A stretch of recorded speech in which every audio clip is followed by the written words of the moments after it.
दोस्तों, इस्लामी जमहूरिया पाकिस्तान के 2 साल बाद अवामी जमहूरिया चीन 1949 में आज़ाद हुआ और मौजूदा वक्त में चीन आलमी मईशत पर तेज़ी से छाया हुआ है। चीन की तरक्की का अंदाज़ा आप इस बात से लगा सकते हैं कि शायद ही इस दुनिया में कोई घर ऐसा हो जिसमें चाइना की चीज़ इस्तेमाल ना हो रही हो। और हम जानेंगे कि कैसे मॉडर्न चाइना सिर्फ 70 सालों में दुनिया की सेकेंड लार्जेस्ट इकनॉमी वाला मुल्क बन गया। लिहाजा सवाल पैदा होता है कि आखिर कैसे चीन इतना जल्द तरक्की की राह में गामजन हो गया। इसी हवाले से चंद हक़ाइक़ आप लोगों के लिए पेश करेंगे जो यकीनन आपके इल्म में इजाफे का बाइस बनेगा। दोस्तों, मोज़े तंग को जदीद चीन का बानी शुमार किया जाता है और चीन को तरक्की देने में मोज़े तंग का बड़ा हाथ है। चीन के लोग अफीम और हेरोइन के नशे में मुब्तला थे, लेकिन मोज़े तंग ने अपनी कौम से ये लत छुड़वा कर इसे दुनिया की एक मेहनती कौम बना दिया। मोज़े तंग ने तारीख के सबसे बड़े लॉन्ग मार्च के दौरान अपनी कौम को हिदायत की थी कि वो लॉन्ग मार्च के दौरान चने और गर्म पानी साथ रखें। चने थोड़े से खाने से आपकी भूख ख़त्म हो जाएगी और गर्म पानी आपको पेट की बीमारियों से बचाएगा। यही वजह है कि आज भी चीनी कौम गर्म पानी का इस्तेमाल करती है, जिसकी वजह से ये कौम सेहतमंद और तवाना है। दोस्तों, जिस तरह पाकिस्तान में कोई भी नालायक और नाअहल बंदा वज़ीर और मुशीर बन जाता है, इस तरह चीन में नहीं होता। चीन की कम्युनिस्ट पार्टी ने बीजिंग में एक इंस्टीट्यूट कायम कर रखा है, जहां पार्टी के अरकान को मुतलका शोबों में वज़ीर और मुशीर बनाने और चीन के लिए नई क़यादत तैयार करने की तरबियत दी जाती है।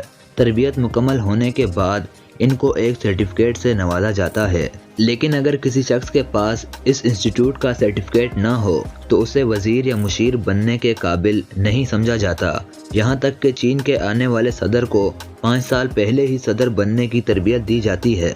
अयूब खान के दौर में चीन के एक वफद ने पाकिस्तान का दौरा किया। इन्होंने दौरे के दौरान एक सरकारी इमारत को टपकते पाया तो मेज़बान ने माज़रत खाना रवैया इख्तियार करते हुए कहा कि इमारत अभी नई बनी है, इसलिए टपक रही है। तो चीन के एक रुकन ने हंसते हुए कहा कि शुरू में हमारी इमारतें भी इसी तरह टपकती थी, लेकिन फिर हमने करप्शन की वजह से एक ठेकेदार को गोली मारी। उसके बाद छत नई हो या पुरानी कभी नहीं टपकी। चीन में चोरी की सज़ा मौत है। चोर को सर में गोली मार दी जाती है और गोली का मुआवजा भी उसके घर वालों से वसूल किया जाता है। जब तक अहल खाना मुआवजा ना दें, लाश नहीं ले जा सकते।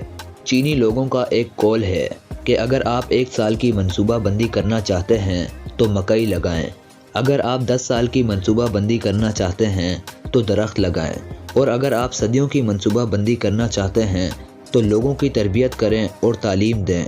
चाइना के 97% नौजवान चीन में ही तालीम हासिल करना चाहते हैं। इनके ख्याल में चीन का तालीमी निज़ाम दुनिया में सबसे बेहतर है और तालीमी अखराजात दुनिया में सबसे कम हैं। इसके अलावा जब चीनी लोग दूसरे ममालिक में जाते हैं तो अपने साथ चीनी मसनूआत भी ले जाते हैं ताकि दुनिया को चीन की मसनूआत से मुतारिफ करवाया जा सके। चीनी कौम में एक खूबी ये भी पाई जाती है कि इन्हें सिर्फ़ और सिर्फ अपने काम से गर्ज होती है। कोई आए या जाए, इन्हें इससे कोई परवाह नहीं होती। वो अपने काम में मगन रहते हैं। ये लोग मुकर्ररा वक्त पर ड्यूटी के लिए आ जाते हैं और 1 मिनट की भी ताख़ीर इनके यहाँ मुमकिन नहीं समझी जाती। मसलन फैक्ट्रियों में ड्यूटी सुबह 7:30 बजे शुरू होती है। पूरी कौम 7 बजे नाश्ता करती है और क्या मजाल के इसमें 1 मिनट की भी ताख़ीर हो। और फिर 7:30 से 8 बजे तक अपने अपने दफातर के निज़ाम और औकात के मुताबिक काम का आगाज़ किया जाता है। फिर ठीक 12 बजे पूरी कौम दोपहर के खाने के लिए बैठ जाती है, जबकि बाज़ फैक्ट्रियों में वर्कर्स की ज़्यादती की वजह से 11:30 बजे भी लंच का वक्त शुरू हो जाता है। अक्सर फैक्ट्रीज़ में खाना मुफ्त मिलता है। चीन के तमाम लोग बशमूल अफसरान और मजदूर सब मिलकर एक जैसा ही खाना खाते हैं और वो उबले हुए चावल हैं। सुबह, दोपहर और शाम उबले हुए चावल ही इनकी खुराक होती है। इसके साथ गोश्त या सब्जी का एहतमाम भी होता है। इसके बाद शाम 5 बजे इनका डिनर शुरू हो जाता है।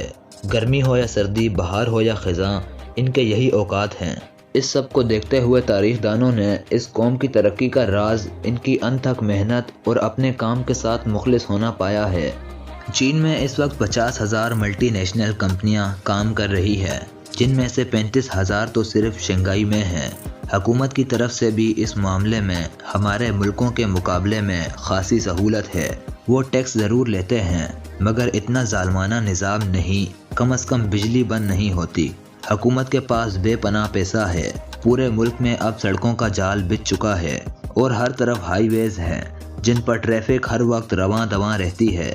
इसके साथ जगह जगह टूल टैक्स के लिए बैरियर बने हुए हैं जो एक अंदाजे के मुताबिक खासी रकम वसूल करते हैं। चाइना आज अमेरिका को भी आंखें दिखा रहा है और अमेरिका की 23 ट्रिलियन डॉलर की जीडीपी को शायद चाइना जल्द ही क्रॉस कर लेगा। इसके अलावा जहां एक तरफ रशिया और अमेरिका ने अपने नेचुरल रिसोर्सेज यानी ऑयल और गैस को अपनी इकोनॉमी का बेस बनाया, लेकिन इन रिसोर्सेज की कमी की वजह से ये चाइना के लिए पॉसिबल नहीं था।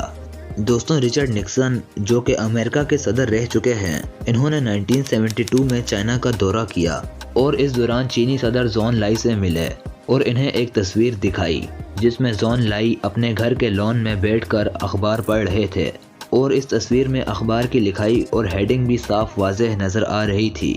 जॉन लाई ने हैरत से पूछा कि आपने ये तस्वीर कैसे हासिल की, जिस पर रिचर्ड निक्सन ने मुस्कुराकर फखरिया अंदाज में कहा कि हमारे पास $100 बिलियन की सैटेलाइट टेक्नोलॉजी है जो सिर्फ हमारे पास ही है और ये तस्वीर हमने उसी सैटेलाइट से खींची है। चीनी सदर जॉन लाई ये सुनकर मुस्कुरा उठे, अपनी मेज़ पर गए और एक तस्वीर उठाई और सदर निक्सन को पेश कर दी।